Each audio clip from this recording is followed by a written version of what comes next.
Gravar. Vamos lá, vamos lá, vamos lá. Gente, é com muito, muito, muito, muito carinho que eu apresento para vocês a minha amiga, ela é minha amiga pessoal, tá? Ela é analista comportamental, psicanalista, hipnoterapeuta, uma pessoa que transforma vidas das pessoas com atenção, com carinho, com cuidado. É uma das pessoas mais amorosas que eu conheço. E ela cuida do meu coração como ninguém. Então, eu tenho certeza que ela vai cuidar do coração de vocês aqui nessa noite. Vitor, cria expectativas. Só bora com vocês. Nalga Viana! Ai, que Vai com linda, que tudo, amiga, se saudade. joga. Boa noite, meninas.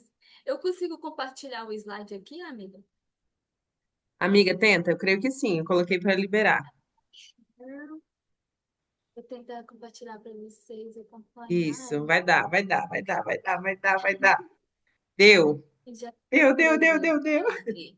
Deixa eu ver se vai dar Cria certo. Tá. expectativas, meninas. Vamos. Beijos para vocês. Se joguem. Boa noite, meninas. Que prazer estar aqui. Estou muito feliz quando a Lud, como ela disse, ela é minha amiga pessoal. Quando ela me fez esse convite, eu fiquei muito feliz de poder colaborar com tantas mulheres, com a minha bagagem de experiência, de conhecimento. E eu espero que essa bagagem que eu vou trazer para vocês hoje seja um divisor de água na vida de vocês, assim como tem sido na minha. Muito obrigada, Lud, pelo convite. Hoje eu vou falar sobre as marcas invisíveis. Como que os traumas moldam nossa vida adulta. Mas antes de entrar no tema, eu quero me apresentar melhor para vocês me conhecerem. Quem que é a Nálbia Viana? Eu sou cristã, filha de Adonai, sou casada há 10 anos, sou mãe de um menino que chama Bernardo, hoje ele tem 5 anos. Sou terapeuta psicanalista, hipnoterapeuta e analista comportamental. Desde adolescente, eu sempre percebi uma inclinação que eu tinha para essa área da saúde emocional e mental. Só que eu passei por um longo processo na minha vida até eu encontrar e entender com clareza qual que era o meu propósito. O meu propósito hoje é ser totalmente usada nas mãos do Criador, levando cura emocional, espiritual para todas as mulheres e todas as famílias que cruzarem o meu caminho. Mas, como eu disse, antes de encontrar e ter clareza desse propósito, eu passei por um processo muito longo. E nesse processo, apesar de eu ter crescido e nascido em um lar cristão, em uma igreja cristã, por pais super amorosos. Então, se for para me resumir para vocês aqui, o que que significa o meu pai e minha mãe, significa tudo. Eu amo eles com o fundo do meu coração, eu amo eles com o fundo da minha alma. Eu sou muito grata pelo legado que eles deixou em mim hoje, foi o maior legado que eu já recebi na minha vida, foi eles terem me apresentado o caminho do Senhor e ter me apresentado para Jesus, que hoje é a base da minha vida. Só que, como todos nós, cheio de traumas, cheio de feridas e cheio de limitações, eles também tiveram as limitações dele e dela como pai e mãe. Então, essas limitações me trouxeram algumas marcas ao longo da vida que só hoje eu consigo entender. O meu pai, depois dos 18 anos, ele foi diagnosticado com uma depressão pós-vício. Então, ele desenvolveu essa depressão, já começou desde novo a tomar remédio controlado e foi desenvolvendo uma depressão mais profunda e depois ele desenvolveu um transtorno de bipolaridade. Isso aí já atiçou um pouco da minha curiosidade e a minha empatia e compaixão. Porque antes a gente vivia um tabu que falar da saúde emocional não era simples como hoje, não era tão aceito. Então, falar que uma pessoa sofria depressão antigamente a gente escutava comentários como, ai, é falta de Deus, ou então que drama, nem é isso tudo, porque realmente era um tabu a saúde emocional. Só que como eu cresci vendo meu pai passar por esse quadro de depressão profunda, isso despertou em mim muita empatia, muita compaixão, porque eu via qual que era a realidade de uma pessoa doente emocional e muita curiosidade. Como que uma pessoa ela nasce perfeita, saudável e ela desenvolve transtornos e ela desenvolve essa tristeza profunda? Ela nasce assim, ou ela desenvolve ao longo da vida. Quais são os fatores que determinam essa saúde emocional? E tudo isso foi criando muita curiosidade em mim. Quando eu criei o hábito de leitura, o meu primeiro autor e preferido foi Augusto Cury. Eu acredito que a maioria de vocês conhece, que ele hoje representa uma grande autoridade nessa área mental e emocional. E eu comecei a maratonar os livros dele para me entender e responder alguns questionamentos que eu carregava. E eu percebi uma paixão que ardia no meu coração por essa área e especificamente por essas pessoas que sofriam esses transtornos, sofriam essas dores. Então, mas como eles eram muito limitados, eu entendo hoje que o meu pai e minha mãe, eles me amaram com todo o amor que eles tinham no coração. E eles me amaram baseado no amor que eles receberam e baseado no que eles aprenderam que era amor. Eles me educaram e me disciplinaram baseado no que eles aprenderam que era educar os filhos. E então eu cresci como uma menina desde novinha cheia de feridas, cheia de marcas. Com 6 e 14 anos, eu sofria abuso sexual. Na escola, eu sofria bullying, que ocorria todos os dias, esses bullying. Como eu tinha uma personalidade mais introvertida, uma menina mais tímida, mais fechada, não era de falar muito, né? Não era de muitas amizades. Então, eu sofria muitas críticas, eu sofria muitos zombamentos, as crianças, elas sempre me deixavam de lado, não queria que eu brincasse, porque eu era realmente muito fechada. E esses bullying, eles foi criando marcas em mim. Ao longo da minha vida, eu fui desenvolvendo também complexos de inferioridade, baixa autoestima. E como o meu pai sofria dessas limitações, a minha mãe, ela precisou se desdobrar para ela dar conta da casa. Então, eu já sofria uma ausência paterna, né? Mesmo estando dentro de casa, ele não conseguia nos dar o auxílio emocional e a atenção que a gente espera de um pai. E sofria a ausência materna da minha mãe, porque ela tinha que sustentar 5 filhos e dar conta de toda a casa. Então, tudo isso foi me marcando e deixando algumas marcas que eu fui reprimindo e guardar. E eu fui crescendo e ao longo da minha vida eu comecei a lutar contra a tristeza, um vazio. Eu senti um vazio no meu coração que eu não sabia de onde vinha. Eu ia na igreja, eu conhecia Deus, eu ouvia a palavra, eu sabia orar, só que nada saciava esse vazio e essa dor que eu sentia no meu peito. Então, eu comecei a sofrer de transtorno, não. Eu comecei a sofrer de alguns pensamentos suicidas. E eu fiz até tentativa, porque eu não queria a morte. Como todas as pessoas que tentam e sofrem de pensamento suicida, elas não querem morrer. Elas querem matar a dor que está dentro delas e que elas não estão encontrando cura e solução. E aos 20 anos eu conheci o meu esposo, era meu príncipe encantado, era meu melhor amigo, e eu carregava um vazio, uma carência muito grande, e eu achava que eu precisava de alguém para preencher esse vazio que eu carregava. Então, eu conheci meu esposo, apaixonei com ele, nós casamos bem rápido, e com 5 anos de casado, eu desenvolvi, né, durante o casamento também uma dependência afetiva dele, porque eu sofria dessa carência, esse buraco. Então, eu achava que colocar ele no buraco ia preencher essa dor que eu sentia, só que eu fui percebendo que não preencheu. E com 5 anos de casado, eu engravidei do meu filho, e não foi algo planejado por nós dois, foi por um descuido mesmo meu. E isso acertou gatilhos emocionais e traumas de paternidade que meu esposo tinha. Ele também tinha sido abandonado, rejeitado, ele não sabia o que era ter um pai. Logo, se ele não sabia o que era ter um pai, ele carregava essa ferida no inconsciente. Quando eu falei que ele ia ser pai, ele entrou em colapso. Ele mudou completamente. E antes eu não entendia muito os motivos, eu estava naquele momento vulnerável. E nós passamos por um longo processo de separação. A gente ficou 2 anos e meio separados.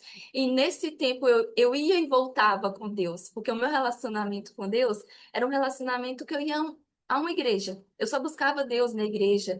Eu cresci numa igreja muito legalista, cheia de regras, cheia de costumes. Então eu aprendi que Deus era um juiz um pouquinho mau, que se eu desrespeitasse ele, se eu não obedecesse, ele ia me punir severamente.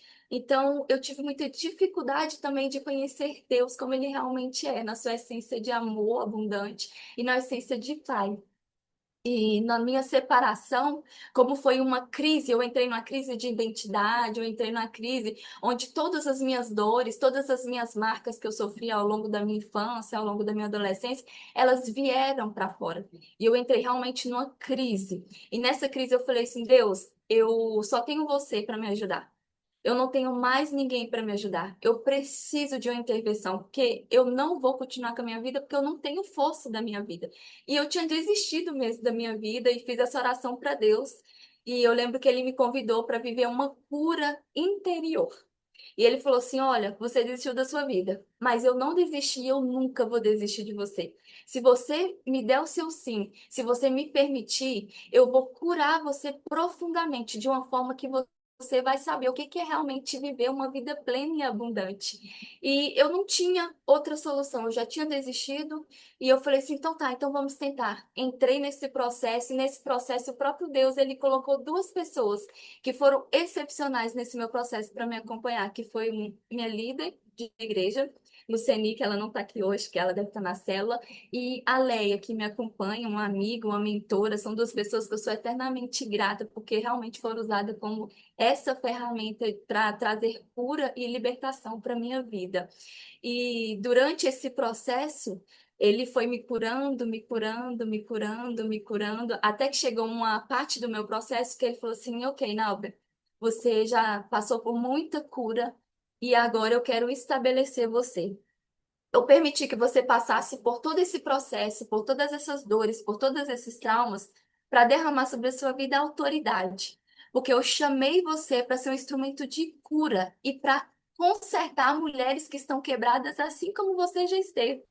E o fato de você ter passado por essas curas, você vai conseguir olhar para o olho dessas mulheres e dizer para elas: eu entendo o que você está sentindo, eu entendo o que você está passando, porque eu já estive no lugar que você está, mas eu também não permaneci nesse lugar e eu quero te mostrar qual que é o caminho e como você faz para você sair desse lugar e encontrar a cura e uma vida livre.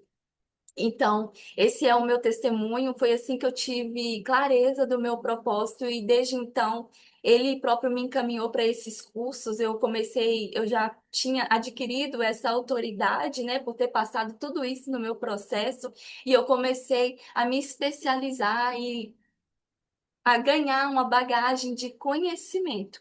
E hoje eu entendo que nem todas as mulheres aqui talvez tenham a crença nesse Deus, né? Cada uma tem a sua fé, cada uma tem a sua crença, mas tudo que eu trouxe aqui é baseado na psicanálise e na neurociência, porque eu creio que Deus ele também se manifesta em forma de conhecimento. Eu creio que Deus ele é a própria energia da cura. Então, só o simples fato de você ser liberta pelo conhecimento que eu vou passar aqui para você e você ser curada, isso para mim já é um testemunho vivo do Deus que eu sigo. Então, vamos começar a falar. Quero apresentar para vocês o que que são os traumas. É super comum, né? A gente ouve, a gente fala, eu tenho trauma disso, eu tenho trauma daquilo, mas às vezes a gente nem sabe qual que é o conceito e o que que realmente é trauma. Então, os traumas, eles são definidos como experiências dolorosas que não conseguimos processar no momento que ele ocorre. Por a gente não conseguir processar, ele deixa marcas no nosso inconsciente. Na psicanálise, nós dividimos traumas em duas modalidades. Tem aqueles traumas que nós chamamos de trauma imediato, que também é conhecido como choque traumático, que é quando um evento súbito que pega um indivíduo desprevenido de forma tão intensa gera um forte impacto emocional. E imediatamente, na mesma hora que você sofreu esse trauma, ele já vai ser registrado no seu inconsciente. Então, eu coloquei alguns exemplos aqui para vocês terem como exemplos, mas mais para frente eu quero explorar um pouco mais de alguns traumas mais comuns. Acidente de trânsito, isso é um trauma super comum, pessoas que sofreram quando criança, adolescente, você pode lembrar ou não lembrar, um acidente de trânsito com os pais ou sozinha. É muito normal essas pessoas que têm esse tipo de trauma desenvolverem fobias quando adulto. Então, vai virar um adulto que tem medo de entrar no avião, um adulto que tem crises quando está no avião, um adulto que não consegue dirigir, que tem medo de trânsito, que tem medo de qualquer tipo que fala viagem, já arrepia e já começa uma crise. Por quê? Porque esse é um trauma que está instalado no seu inconsciente. O seu consciente, ele não conseguiu processar isso. Então, todas as vezes que vier algum evento que ative esse gatilho desse trauma, você vai sentir as dores e as mesmas emoções do dia que você sentiu quando foi registrado no seu inconsciente.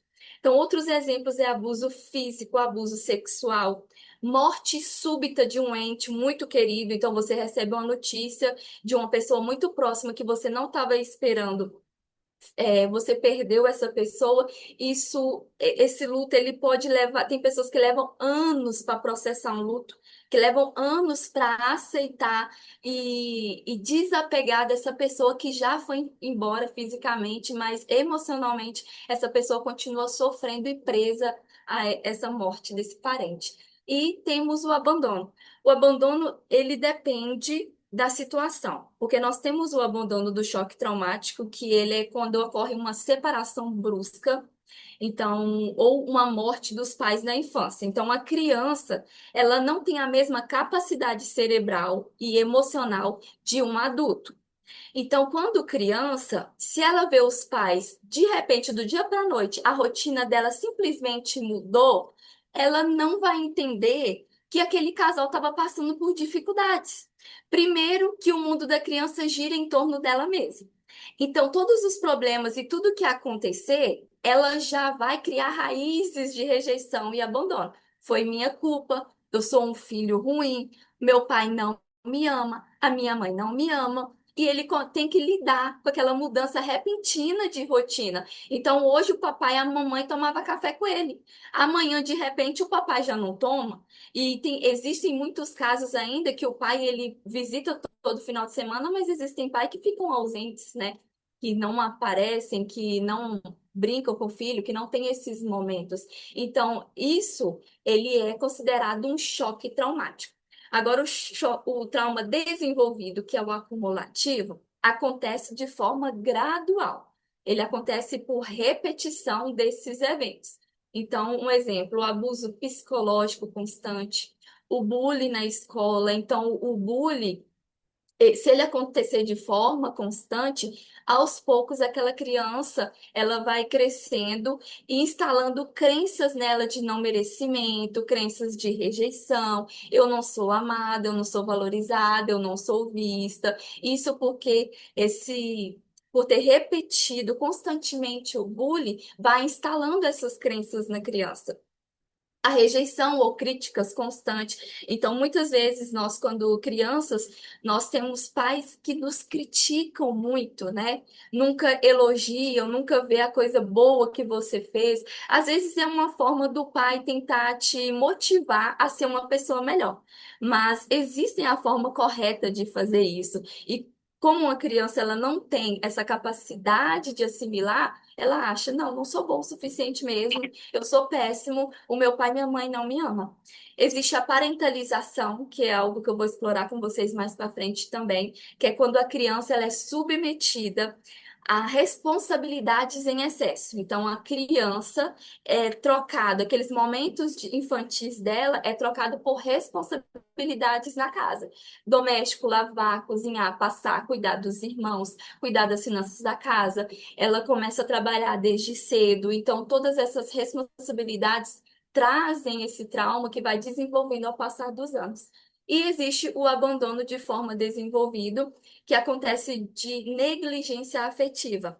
Então, às vezes, nós, como criança, nós tínhamos nosso pai e nossa mãe dentro de casa, mas nós não tínhamos a atenção que a gente queria ter, ou o cuidado que a gente queria ter. Então, mesmo tendo o pai e a mãe ali em forma física, a gente não tinha aquele tempo de qualidade que é tão importante para o desenvolvimento afetivo de uma criança. Então, dito isso, vamos explorar alguns traumas que eu trouxe para vocês, que são traumas hoje mais comuns, né? E são principais raízes de muitos problemas. Começando pelo abuso físico ou verbal. Abuso físico é qualquer ação com a intenção que eu tenho de causar dano corporal na criança, dor ou sofrimento. Envolve o uso da força física de forma agressiva e punitiva.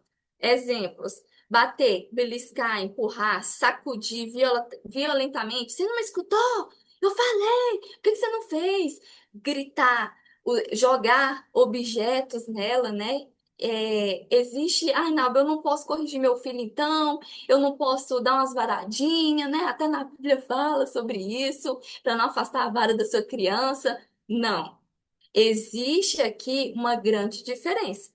Uma diferença de você corrigir por disciplina, de uma forma correta e sem excesso, porque você quer ensinar e disciplinar o seu filho, do que você querer punir a criança. Então, vocês vão perceber alguns impactos, né, que a gente sofre quando a gente é criança, como a raiva, né, a raiva não expressada. Essa raiva, ela se manifesta muito quando a gente é adulto, e quem geralmente apanhou, presenciou o pai batendo na mãe, a mãe brigando, gritando, ela cresce com essa raiva reprimida. E geralmente esse gatilho, ele vem à tona quando a gente vira mãe.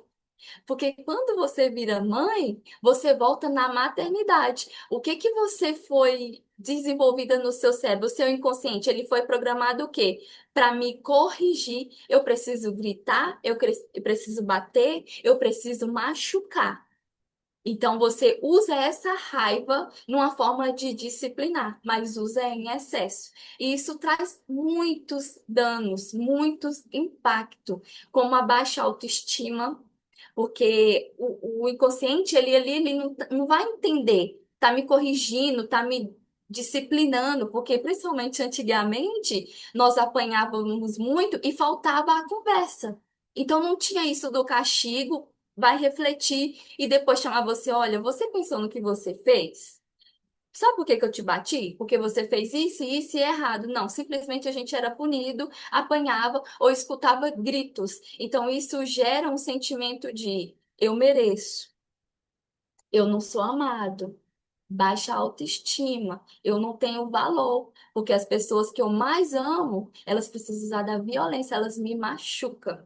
Isso traz sentimento de inadequação, isso traz raiva e agressividade. Quando a gente tava apanhando, né? Não sei se vocês apanhavam, mas eu apanhei demais, gente. Quando a gente tá apanhando, a gente sente uma raiva de estar apanhando. A gente sente uma frustração, às vezes você não só tava pegando lá a viagem com o seu irmão que aprontou, nem era você. E você saía levando chinelada e varado nas pernas fora. E então a gente cresce com essa raiva reprimida, com essa frustração de não entender o que está acontecendo, e tudo isso está sendo registrado no seu inconsciente. E o adulto, ele pode desenvolver vários tipos de transtorno. Ele pode desenvolver crises de ansiedade e até crises de depressão por, por conta de ter sofrido esse abuso físico ou verbal também, que no caso é a violência verbal, que é o grito, é xingamento. Você é burro, você não sabe nada, você não presta para nada, você não vai ser nada. Tudo isso entra como abuso e precisa ser tratado. Outro tipo de abuso. Esse abuso aqui, ele é muito sério, e eu percebo que ele é uma das maiores raízes, principalmente nas mulheres. A cada 10 mulheres, 8 já sofreram abuso sexual. E a cada 10 homens, pelo menos 6 já sofreram abuso sexual também. Só que antes eu tinha muita dúvida do que era e não era abuso, antes de começar a estudar, e eu comecei a entender. O abuso sexual, gente, ele não envolve somente quando o ato ele vai até a penetração. Não é só isso que o seu inconsciente ele vai receber como abuso sexual. Inclui qualquer atividade sexual imposta sem consentimento. Viola os seus limites físicos e emocionais enquanto criança e adolescente, porque criança e adolescente nós não temos essa capacidade de entender o que está acontecendo. Então, ele vai em beijos, aquele tio, aquele vizinho, infelizmente. 90% dos casos dos abusos que aconteceram são por pessoas muito próximas. Porque para abusar de uma criança sexualmente, precisa ser uma pessoa que está ali perto. Sabe o dia que a criança está sozinha, sabe a hora que a criança vai brincar na rua, sabe a hora que ela sai da escola, ou os pais não estão muito em casa porque estão trabalhando. Então, precisa ser uma pessoa que está por perto e sabe toda a rotina dessa criança. Então, a maioria dos casos que eu percebo é realmente vinda de um parente, um amigo ou um vizinho próximo. No meu caso, o meu primeiro abuso foi de um vizinho e o meu outro abuso foi de um parente próximo. Isso inclui beijos, os homens começar, né, pegar você, colocar você no colo, tocar o seu corpo, beijar você e você sentir aquele incômodo, toques forçados, incentivar ou até mesmo forçar quando criança a assistir filmes inadequados para a idade, ou então já vi casos de parente forçar de assistir o ato. A criança, ela não fez, mas ela assistiu o ato de outras pessoas fazendo. Fazer comentários ou insinuações totalmente eróticas, inadequadas para uma criança ou um adolescente. Incentivar a tocar ou obrigar a fazer o oral nele, ou fazer nessa criança. Tudo isso é considerado como o abuso sexual, porque de certa forma vai além do limite físico da criança. E geralmente, mulheres que sofreram esse abuso sexual, elas vão para dois extremos. Primeiro extremo, quando elas viram adulto, elas têm repúdio da relação sexual, elas sentem nojo, elas têm dificuldade de ser tocada, até mesmo com o esposo. Eu já vi casos de mulheres que não deixavam nem ir até a penetração com o próprio esposo, que ela tinha pavor por ela ter sido molestada. No caso dela, o abuso tinha sido completo. Por ela ter sido, era uma forma do inconsciente dela proteger ela daquela dor. Então, e fora outros aspectos, né? Como a ansiedade, o medo constante, a depressão, tristeza profunda, a culpa e a vergonha, porque a criança, ela ali, ela não vai entender que não é culpa dela. Ela não consegue separar na hora que ela é só uma vítima. Ela só entende assim: isso tá errado, a gente tá fazendo escondido. Não, isso não tá certo. E se eu estou participando do ato, eu sou culpada. Então ela carrega e internaliza essa culpa, essa vergonha, um complexo de inferioridade e vários tipos de transtorno de personalidades ou comportamentais. E tem esses dois extremos da mulher não conseguir ser tocada e ter pavor, repúdio da relação sexual até com o esposo, e o extremo da mulher ela tem uma libido extremamente alta. Então, a maioria dos casos é muito comum em homens, né? Ser pervertidos sexuais desses abusadores, quando você pega o histórico deles, eles também sofreram abuso na infância, porque esse é um caso muito comum e uma raiz muito comum de aumentar essa perversão, principalmente por crianças e adolescentes. Outros tipos de traumas muito comum em nós mulheres, principalmente, que nós somos mais vulneráveis, né, emocionalmente, são as raízes de rejeição e raízes de abandono. As raízes de rejeição, elas se formam geralmente na nossa infância, quando a gente se sente rejeitado, né? Quando a gente sente que não é uma criança valorizada, é uma criança que o pai ou a mãe, ela não dava afirmações, ela não elogiava, ela só criticava. Na escola também o bullying colabora muito para a raiz de rejeição. Então os coleguinhas, eles sempre zoam, riem, você é sempre a última nos esportes a ser escolhida, tudo isso causa uma sensação e você pode entender como eu sou rejeitada. As pessoas não gostam de mim, eu sou esquisita, eu sou estranha. E geralmente, quando a gente vira adulto, nós desenvolvemos baixa autoestima por essa rejeição, por essa não sou suficiente, não sou boa o suficiente, né? Gera muito medo de ser rejeitada. Isso ajuda também um adulto que ele não sabe se posicionar. Ele tem dificuldade de se posicionar e de dar limites nos relacionamentos. Por quê? Porque eu não posso ser rejeitada. Eu já fui minha vida toda rejeitada e agora eu não posso. Eu tenho que agradar, eu tenho que me submeter a um relacionamento, às vezes até tóxico, para ser aceita. Então, isso é muito comum em pessoas que têm essas raízes de rejeição. Uma insegurança para tomar decisões, muita insegurança para se expor, para dar opinião em rodas de amigo, em mesas, por medo das pessoas discordarem e por medo das pessoas te rejeitarem com comentários ou com comportamento. O medo de se envolver, de se abrir, a sensibilidade excessiva à crítica. Então, aquela pessoa que tá num grupinho ali, tá na mesa, às vezes a outra pessoa só tá rindo de qualquer assunto, fala assim, ah lá, tá rindo de mim. Ah lá, tá falando de mim. Ah lá, eu sabia, eu não posso confiar, não gosta de mim. Às vezes a pessoa tá nem te vendo e por conta da raiz de rejeição que você carrega, o seu inconsciente já manda esses pensamentos. Eu tenho certeza que tá falando de mim. A sensação de isolamento, de solidão, a dependência emocional afetiva, né? Então, por medo de ser rejeitada, a gente se apega excessivamente em cônjuge e amizades, outros amigos, que chega a ser uma relação sufocante, que a gente sufoca o outro para não ser rejeitada, né? Porque vocês lembram que eu falei no início que eu casei e eu esperava que o meu marido ele preenchesse todos os buracos que tinham dentro de mim, mas eu descobri que os meus buracos eram traumas, eram feridas que eu precisava ressignificar e curar.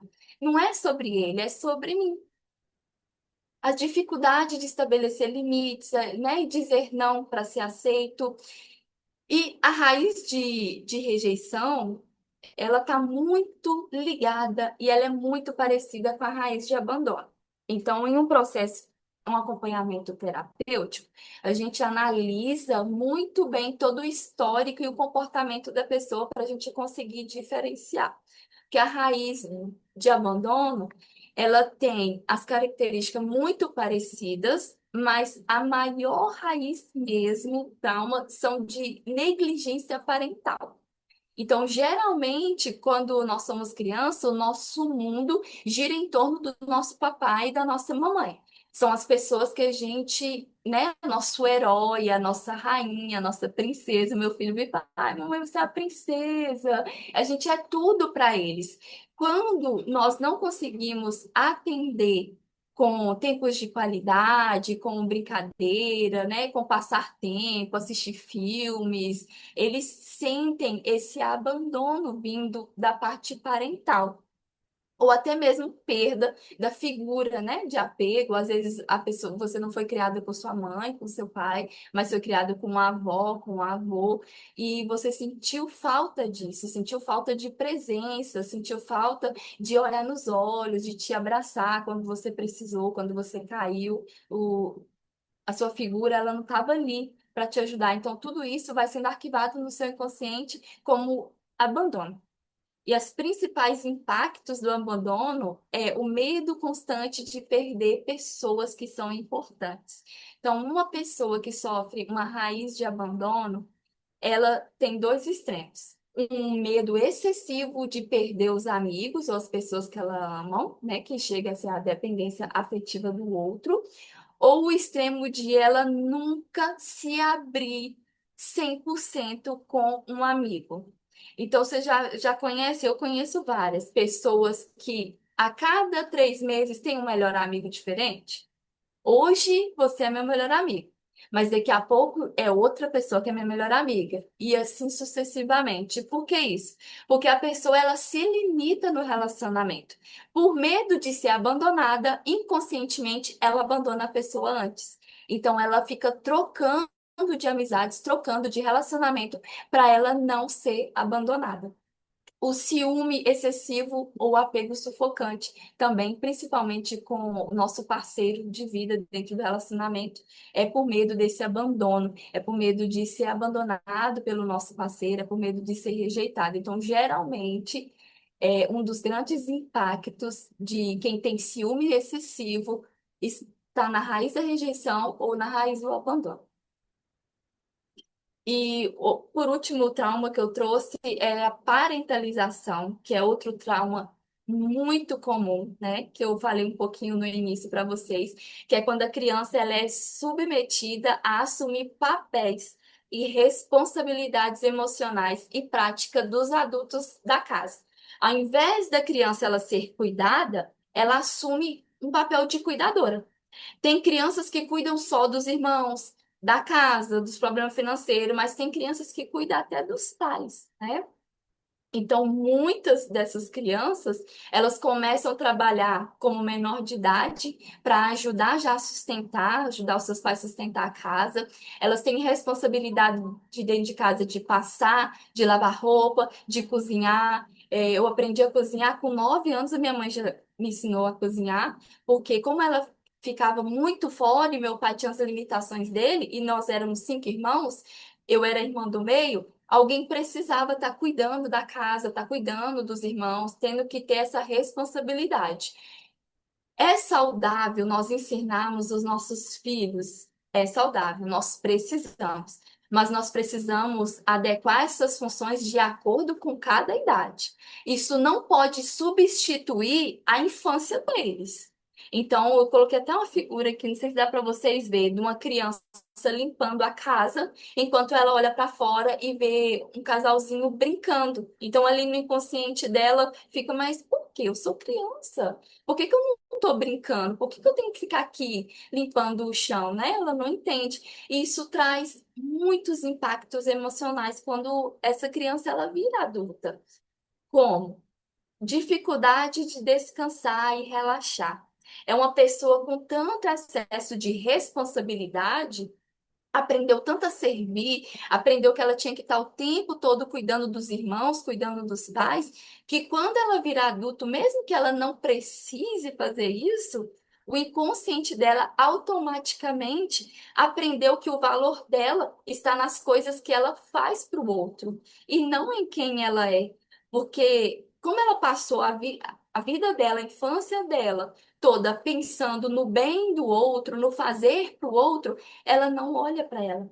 Ela não aprende a se cuidar. Ela não aprende a se olhar. Ela não aprende a construir limites nos relacionamentos, limites para ela mesma. Tem pessoas que não param, tem pessoas que são exaustas. Não, eu estou exausta, não aguento mais. Mas a própria pessoa não para, porque ela não consegue entender que existe um limite para tudo. Mas ela foi ensinada assim.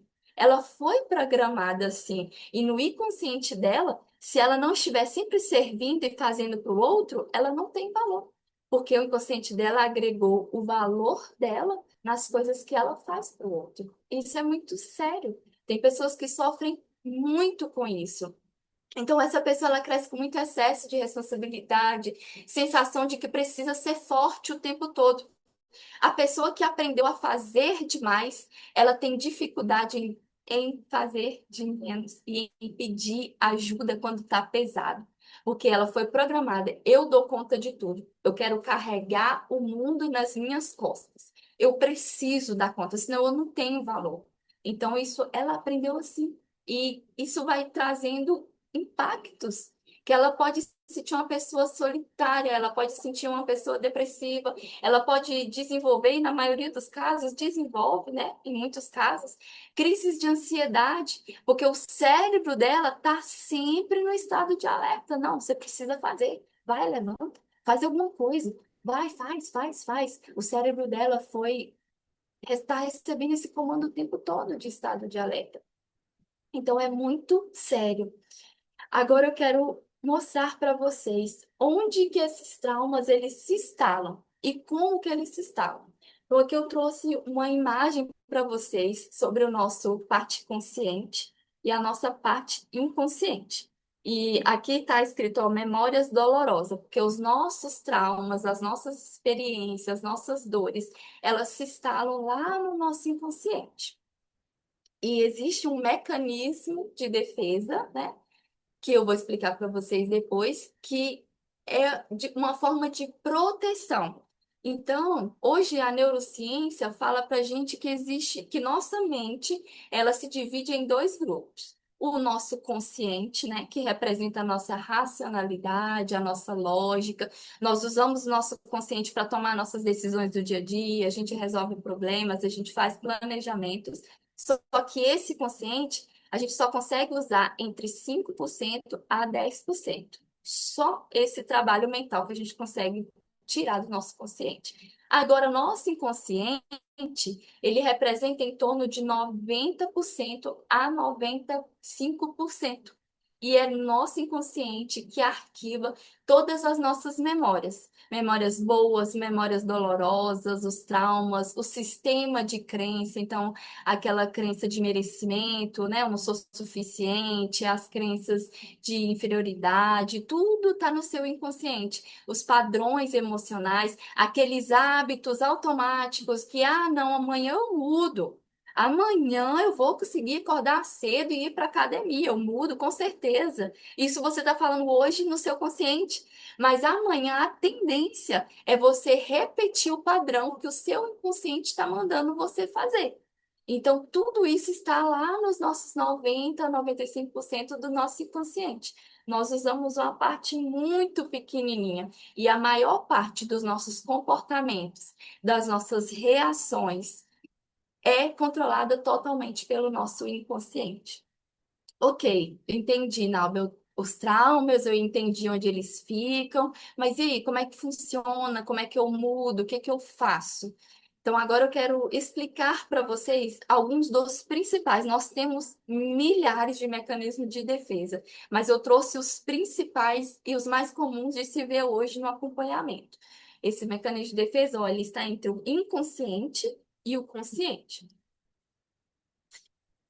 O que que seria esse mecanismo? É uma estratégia da nossa mente, que a nossa mente ela usa para nos proteger da dor emocional ou das lembranças difíceis. Então a gente imagina ela como um escudo. O nosso inconsciente está o tempo todo como um escudo para tentar te proteger de você acessar essas memórias desses traumas. Por isso que a gente fala marcas invisíveis. Elas estão em você, elas estão arquivadas, elas controlam 95% dos seus comportamentos e hábitos hoje, mas elas estão invisíveis, porque esses mecanismos de defesas, ele pode estar reprimindo, achando que está te protegendo. E, na verdade, você vive uma vida onde você vive uma repetição de padrão e às vezes não entende. Então, eu trouxe alguns dos mecanismos de defesa para vocês entenderem. Mecanismo de repressão, que é o mais comum hoje. É quando essa memória dolorosa, o trauma que você sofreu, ela é empurrada instantaneamente para o seu inconsciente. Então, uma coisa super comum, inclusive, foi o meu maior mecanismo de defesa que eu identifiquei, foi esse de repressão, porque eu tinha esquecido do meu abuso. Porque o abuso ele traz, né, uma dor tão forte que o meu inconsciente ele entendeu que precisava me proteger. Eu não podia ficar lembrando. Tanto que hoje eu vou fazer 30 anos. Eu só consegui falar, lembrar e falar do meu abuso para o meu esposo, para minha mãe, há uns 2 anos e meio, 3 anos atrás. Porque eu tinha esquecido completamente. É esse mecanismo de defesa. Então é muito comum às vezes eu estou conversando com alguma mulher, estou conversando com alguém, e eu tenho algumas perguntas ali, né, que eu vou engatilhar ali para tentar tirar dela essa informação. E ela falou assim: Nossa, verdade, Naube, eu já sofri abuso, verdade. Na época da escola eu sofria muita bullying. Na época da escola eu fui abusada, espancada pelo meu pai, mas eu não lembrava disso. É esse mecanismo de repressão que faz isso em forma de proteger, mas ao mesmo tempo não está protegendo, né? Porque você está repetindo padrões e você nem sabe o porquê e nem sabe onde está a raiz disso. Tem um mecanismo da negação, que é quando você nega a realidade exterior do que está acontecendo, o que está acontecendo aqui, e você nega para você mesmo, inventando uma outra realidade que não existe. Não, isso não aconteceu. Ou então, o luto é muito comum a gente passar por esse período de negação, né? A gente já perdeu o ente, ele já não está aqui mais fisicamente, mas eu não aceito. Eu sonho com ele diariamente, eu parece que ele está vivo, eu vou ele, eu não aceito e isso me faz ficar muito presa no luto, ainda revivendo esse luto e estendendo uma dor que ela poderia ser sarada em menos tempo. E o divórcio também é muito comum, principalmente no começo. Quando eu sofri o meu divórcio, eu levei meses para entender o que estava acontecendo. Eu levei meses para conseguir falar com a minha família, pedir ajuda, porque eu tinha me divorciado. Isso tudo porque eu não queria aceitar. É uma negação. Eu inventei outra realidade. Não, ele já está voltando. Não, amanhã ele volta. Não, isso não é nada. Isso é só uma briguinha de casal. E quando eu vi que foi se estendendo por muito tempo e que ele realmente não ia voltar, que eu fui começar a entender e a viver realmente esse luto, que nós chamamos de luto também, esse divórcio. Tem um mecanismo de projeção, que é onde o sujeito ele expulsa de dentro de você. Pode ser alguma coisa, pode ser algum sentimento, algum desejo, né? Que ele às vezes não reconhece porque é um desejo inconsciente que está no inconsciente dele, ou ele simplesmente recusa. Não. É uma coisa muito comum, gente. Não parece, mas é muito comum.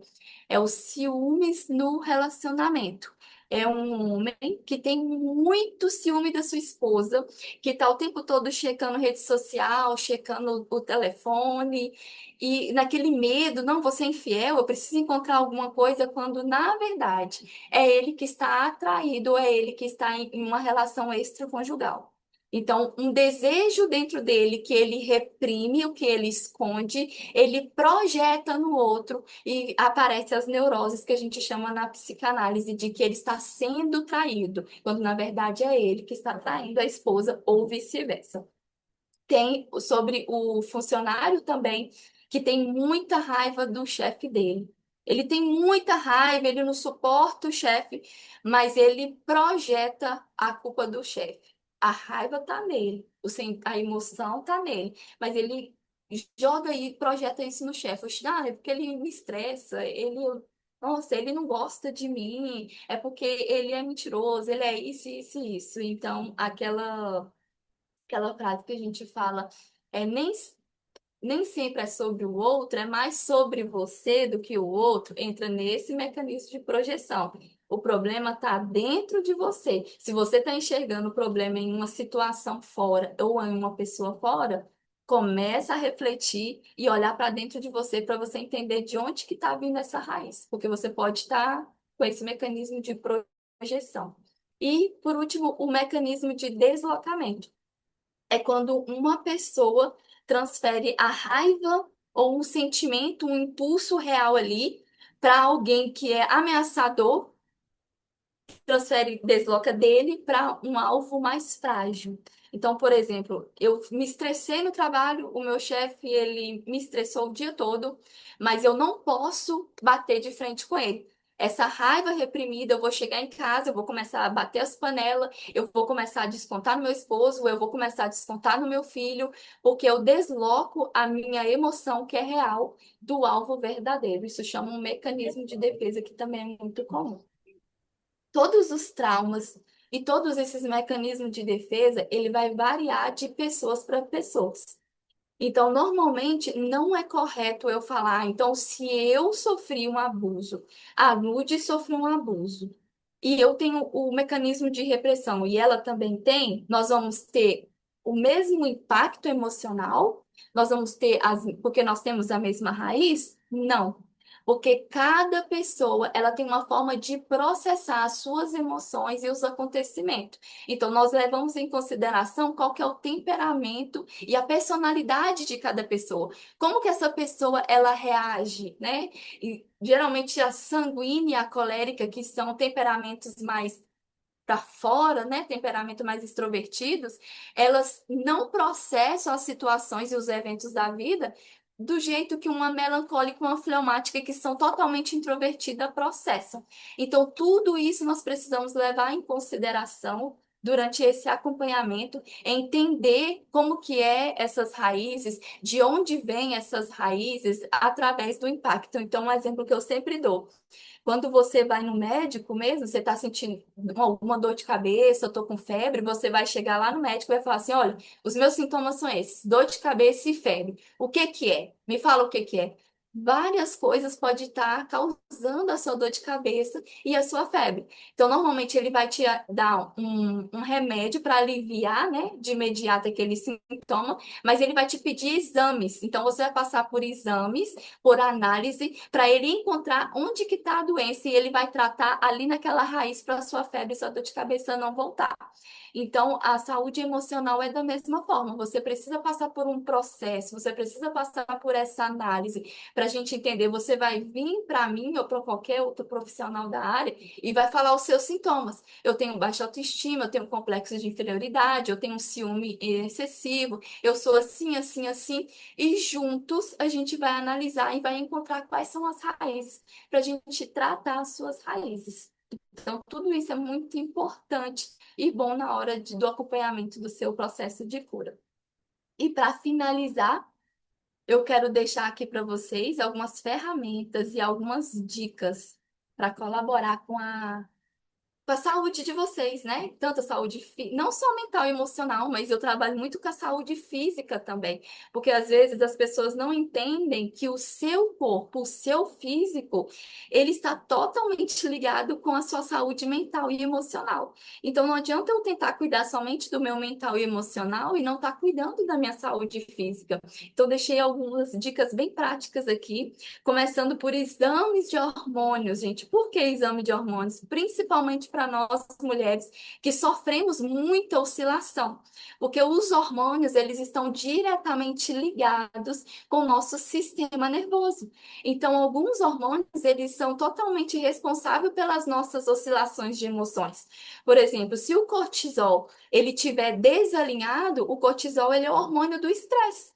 Então, às vezes, o que está causando o seu estresse não é nem alguma coisa emocional. Talvez você já ressignificou, talvez você já passou por processos e mais processos de cura, mas talvez são seus hormônios que estão desalinhados, seu cortisol, ele precisa ser controlado para você conseguir estar saudável nos hormônios. Seus hormônios estão ok, acompanhou os hormônios, tem exames de tireoide também. Então, existem muitos casos que a pessoa ela associa o sintoma à saúde emocional. Quando, na verdade, se a sua tireoide ela estiver alta, ela pode causar ansiedade, insônia, irritabilidade, entre outras. E se ela estiver muito baixa, ela pode causar depressão, apatia, falta de energia, desânimo, falta de concentração, falta de foco. Então, tem várias coisas ligadas à tireoide. Então, também é bom a gente sempre checar e verificar se é isso, porque pode ser alguma coisa física. E práticas de exercício físico, se não gosta de musculação, fazer uma caminhada, né, principalmente ao ar livre, praticar algum tipo de esporte que você goste, tudo isso colabora para os nossos hormônios, colabora para a nossa saúde física e uma alimentação saudável. Na saúde mental, eu indico para vocês técnicas de meditação e respiração consciente, né? Só o fato de todos os dias ali pela manhã ou à noite antes de dormir, você fazer uma higiene do sono, você pode praticar respiração. O simples fato de você inspirar profundamente e expirar, isso já manda mais oxigenação para o seu cérebro e já controla ali a sua ansiedade, já ajuda na sua crise de pânico, ajuda na sua preocupação, melhora a sua concentração, o seu foco. Então, traz muitos benefícios, segundo a neurociência, para a nossa saúde mental. A leitura diária também, pelo menos 15 minutos que você lê ali por dia, isso já vai estimular e ativar várias áreas cerebrais da sua memória. Ela vai reduzir o seu estresse, vai melhorar a sua ansiedade e vai colaborar para a sua saúde mental. E, por fim, a saúde emocional. A prática diária de gratidão. Você pode escrever todos os dias quando você acordar ou falar em voz alta, pelo menos 3 motivos por qual você é grata. Todos os dias praticar essa gratidão e você vai estar alimentando o seu cérebro e alimentando as suas emoções para você haver, enxergar as coisas e as situações de uma outra forma, de outro ângulo. A escrita terapêutica, que é ter um diário das emoções, onde você vai anotar todos os dias sobre experiências, sensações e sentimentos. Está muito ligado também no se autoanalisar e identificar o que que aciona os seus gatilhos emocionais. Então, vocês lembram que eu falei que os traumas, eles ocorrem por falta de processamento mental? Então, a partir do momento que você começa a processar isso, você começa a escrever, você vai em uma terapia de grupo onde você pode falar abertamente, ou você tem um amigo para você desabafar, isso já impede do seu inconsciente ele estar processando do jeito que ele tem de processar e te trazer consequências futuramente. E escrever uma linha do tempo mediante a tudo que nós conversamos aqui hoje. Pode ser que aconteça de ser ativado alguns gatilhos em vocês, de vocês sonharem, né, durante a semana, de lembrar de coisas. Então, se acontecer isso, ou vocês podem também provocar que isso aconteça. Pegar um caderno e escrever de quando você era bebezinho, a primeira lembrança que você tiver até hoje, no dia de hoje, fazer uma linha do tempo, marcando todos os eventos que marcaram você profundamente, para você visualizar quais que são os seus maiores impactos, quais são as maiores experiências que te marcou ao longo da vida. Feito isso, você pode fazer uma ressignificação. Você pode escrever cartas, então, por exemplo, para o meu abusador, que eu nem sei onde está andando. Eu escrevi uma carta para ele, de coisas que eu queria que ele soubesse e liberando perdão sobre a vida dele. Foi uma forma de eu processar e ressignificar o meu abuso. E isso, ele me curou desse abuso. Então, você pode escrever cartas para o seu pai, para sua mãe, para sua tia, alguém que te magoou, algum amiguinho de escola. Essas cartas vão te ajudar a ressignificar e a processar tudo que está dentro de você. É claro que não dispensa, se você acha necessário, uma ajuda de um profissional, um psicólogo, né, algum terapeuta para te ajudar aí no seu processo de cura. E é isso. Eu quero agradecer vocês pela presença, pela oportunidade. E se vocês tiverem alguma dúvida, vocês fiquem à vontade, mas eu tenho certeza que esse assunto é algo muito pessoal, então pode ser que vocês não tenham coragem de expor. Mas eu disponibilizo o meu WhatsApp no privado para quem quiser tirar algum tipo de dúvida ou precisar de alguma ajuda, eu estou disponível, tá bom? Obrigada, Lute. Obrigada, meninas. Ai, amiga! Gente, eu poderia passar a noite inteira ouvindo a Nábia falar. Quanta clareza, quanta pureza no falar, quanto. Nossa, eu estou assim impactada.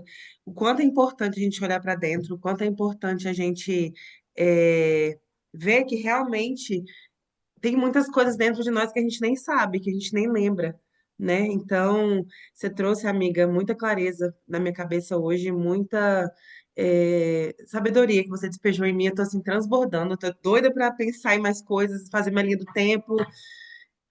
Chega, eu tô leve, tô me sentindo leve. E eu tenho certeza que todo mundo que tá aqui também, porque foi muito esclarecedor, foi muito, iluminou muito dentro de nós.